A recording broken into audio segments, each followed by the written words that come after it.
settore dei trasporti è fortemente influenzato dall'andamento economico generale. Basti pensare a come la crisi economica mondiale abbia inciso sul trasporto delle merci e sulle abitudini di spostamento delle persone. Ed è in questo contesto che si inserisce il progetto Veneto Intermodal, che ha l'obiettivo dichiarato di promuovere lo sviluppo dei traffici merci da e per i nodi logistici veneti. L'evento di lancio del progetto si è tenuto ieri presso la sede di Confindustria a Verona, attraverso un workshop incentrato sul trasporto intermodale a livello regionale, diviso in 2 sessioni. Ai nostri microfoni il presidente di Consorzio ZAI, Matteo Gasparato. Sarebbe importante che l'ultimo miglio fosse già stato fatto, in realtà non è così, però questo è un passo molto importante.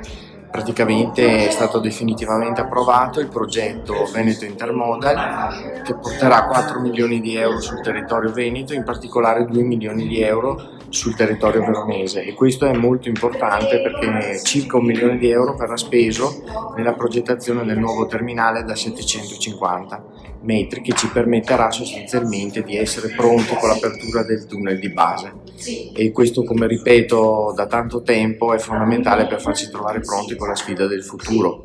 Deve crederci perché attraverso l'Interporto si è sviluppata negli anni la città e deve essere una sistemazione che ci permetterà di essere ancora più appunto al passo col futuro. Questo è importante per le nostre aziende, che sono diventate organizzate anche grazie a un importante sviluppo trasportistico e logistico che in questi anni con Europa ha giocato.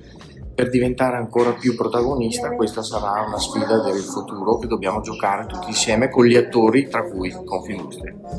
Traccia un bilancio generale anche per quanto riguarda l'andamento economico del nostro paese e gli sviluppi futuri in Europa, il padrone di casa, Michele Bauli.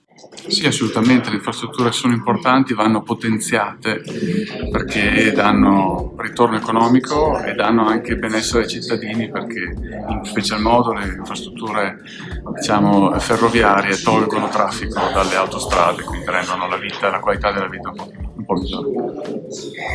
Lei ha parlato di un ritardo, se vogliamo, una discrepanza tra quello che è la struttura in Italia e il passo dell'Europa. Per quale motivo siamo arrivati nel 2019 solo a questi livelli?